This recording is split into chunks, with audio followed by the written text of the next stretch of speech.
En 1996, Bruno Solo a participé à l'émission Fort Boyard et a marqué les esprits en ne faisant qu'à sa tête.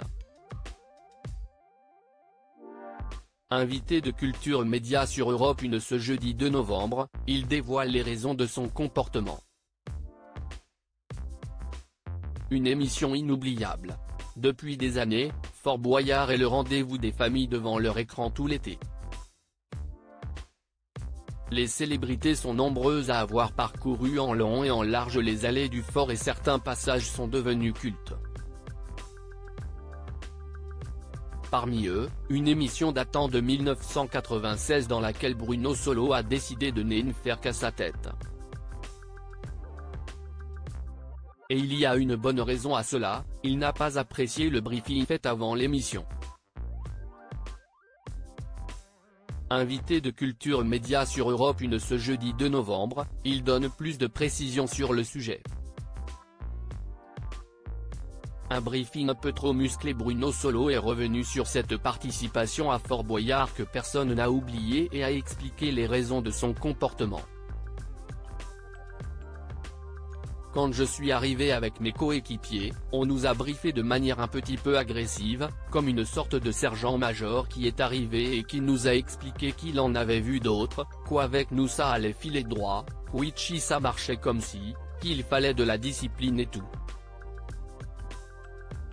Je trouvais ça quand même assez fort de café, de me trouver comme ça face à un type alors qu'on venait quand même pour défendre une association pour les enfants, etc., confie le comédien de Caméra Café.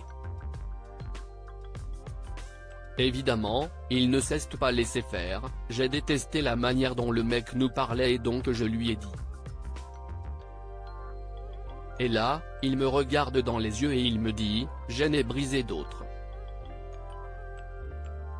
Une réponse qui n'a pas plu au comédien et il ne s'en est pas caché.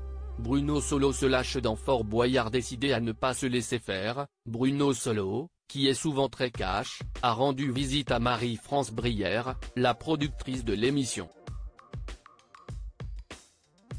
Je lui dis, je n'aime pas comment il m'a parlé, et elle me dit, regarde-moi bien dans les yeux, tu fais ce que tu veux.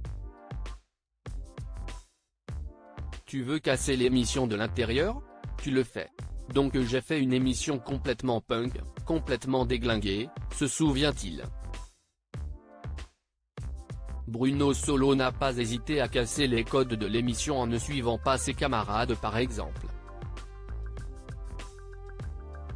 Je partais à droite quand il fallait partir à gauche, dévoile-t-il comme exemple.